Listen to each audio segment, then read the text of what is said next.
Maayos na panahon ang aasahan po ng halos buong bansa ngayong weekend.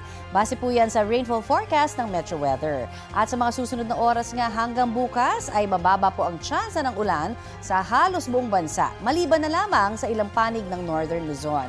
Sa linggo naman, uulanin ang ilang bahagi ng Central at Southern Luzon, Visayas at Mindanao, lalo sa bandang hapon o gabi. Malalakas ang inaasahang ulan na maaaring magdulot ng baha o landslide. Mababa naman ang tsansa ng ulan dito sa Metro Manila ngayong weekend. Ayon po sa Pag-asa, walang namamataang sama ng panahon sa loob o labas ng Philippine Area of Responsibility.